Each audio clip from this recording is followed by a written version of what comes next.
This is Optimal Health Daily, episode 1713. What's better, free weights or machines? And 5 reasons to get 30 minutes of exercise at least 3 times a week. Both by Steve Kamb of nerdfitness.com. And I'm Dr. Neil, your host and narrator. Welcome to another Tuesday edition of Optimal Health Daily.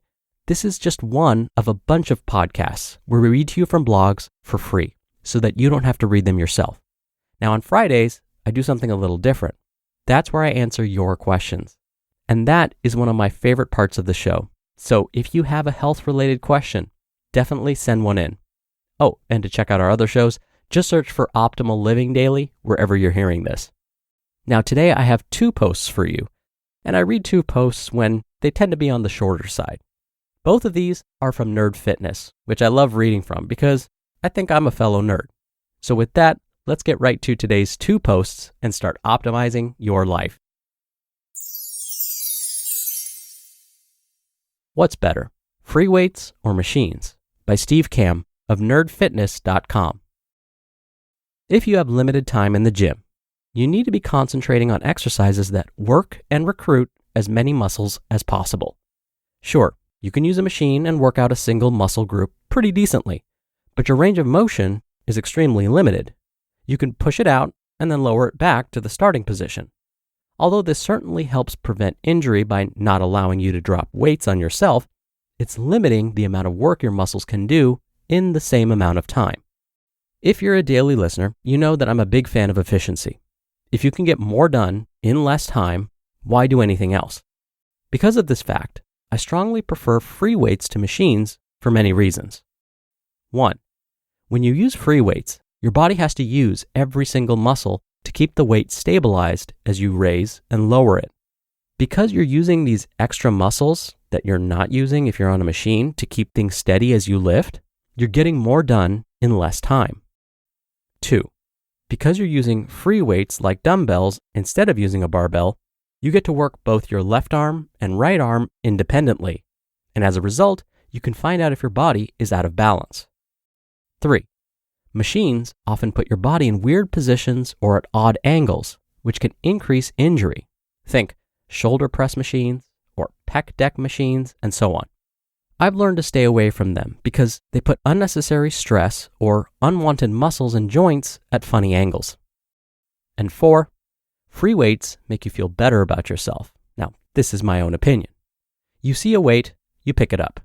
The next time you're there, you either try to pick up that same weight more times than before, or pick up a heavier weight.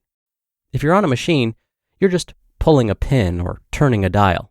It's not as easy and fun to see the growth. Now, there are a few things to consider when using free weights, and that is the safety factor. If you don't have good form, or you don't have a spotter, you can get injured pretty badly because you could drop the weights on yourself or mess up a muscle by doing it incorrectly. Make sure you practice perfect form and really concentrate on isolating the muscles used in the exercise, and you could see greater gains in the same amount of time. This is why I prefer to do incline dumbbell presses instead of a chest press machine, squats with a barbell instead of a Smith machine, straight pull-ups instead of lat pull-downs on a machine. It seems more natural, more muscles get recruited in the process, and I get more out of it. I keep it simple. I use free weights, and I'm seeing great results. Now, I have another post coming up in just a second, but first, there are some amazing doctors out there, but really, the only ones that matter are the ones who actually take your insurance. With Zocdoc, you can focus on doctors who are in-network, putting you on the path to see the doctors who are right for you. No more wasting time hunting down Aunt Shirley's cash-only chiropractor, or the dentist your coworker recommended who's out of your network. I've seen the app, and they make it really easy to find a doctor because you can read up on local doctors, get verified patient reviews, and see what other real humans had to say about their visit. Zocdoc is a free app that shows you doctors who are patient-reviewed, take your insurance, and are available when you need them. Find the doctor that's right for you and book an appointment that works for your schedule. Go to Zocdoc.com/OHD and download the Zocdoc app for free. Then start your search for a top-rated doctor today.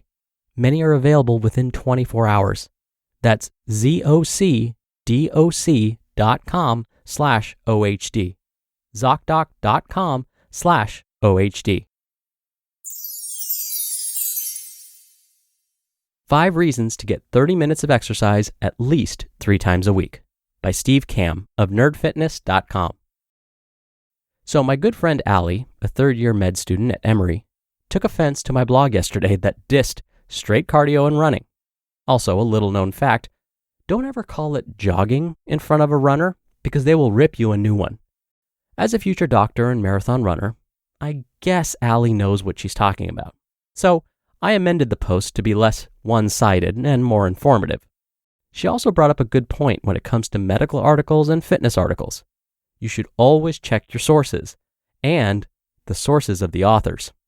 Even though one news organization reported on something, not citing their source could mean that the study hasn't been published yet, had unusual results, or all the facts simply weren't published. Thank you, Allie. In her defense of cardio, she's come up with the 5 best reasons why you should be doing 20 to 30 minutes of cardio, even just straight running, at least 3 times a week. See, my last blog was biased because running bores me. However, for others, it's a great way to start your day, get away from reality for 30 minutes, and stay in shape. So without further ado, here are those reasons. 1. Running really is one of the most efficient ways to burn calories, both time-wise and money-wise. You burn approximately 100 calories per mile, regardless of pace, and all you need is a good pair of shoes and no other equipment or gym membership necessary.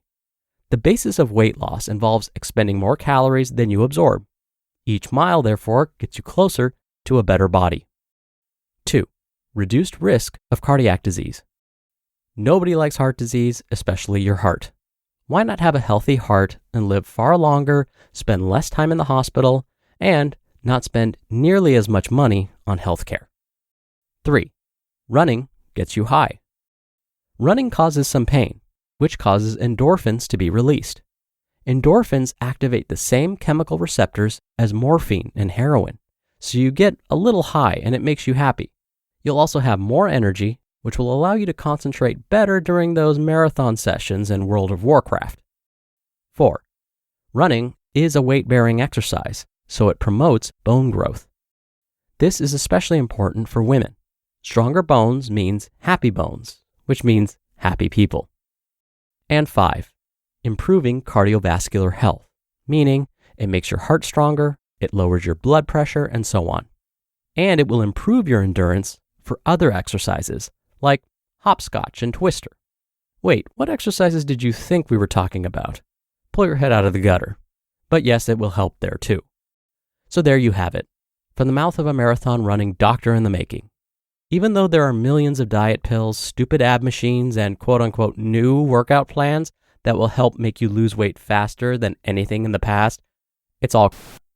What it comes down to is a consistent diet, burning more calories than you eat, and getting 20 to 30 minutes of raised heart rate activity at least 3 times a week. Hopefully, you see that these options are all variations on the same theme. Whatever you decide to do it and stick to it. You just listened to the posts titled, What's Better, Free Weights or Machines? And 5 Reasons to Get 30 Minutes of Exercise at Least 3 Times a Week, both by Steve Kamb of nerdfitness.com. Dr. Neil here for my commentary. The second post about running and its benefits pretty much covered it all, so instead of basically repeating what was said, I'll talk about something from the first post, using free weights versus using machines. I'm with Steve in that I prefer to use free weights, but that's only because I've made sure that perfect form is a habit. I've been lucky enough not to have been seriously injured, and I believe some of that is because I make sure that I use proper form as often as possible. But if you're new to resistance training, how do you know what proper form feels like? Proper form, in fact, probably doesn't feel all that natural yet. So, for newbies, I actually recommend they incorporate the use of machines along with free weights. The machines can be a safe way to learn how to perform a movement properly. Now, this does depend on the machine, of course. If we can find a certified trainer that knows their stuff to help guide us along the way, well, that's even better. All right, that's it for today. Thank you so much for listening. Thank you for being a subscriber of the show. I hope you have a great rest of your day, and I'll see you back here tomorrow where your optimal life awaits.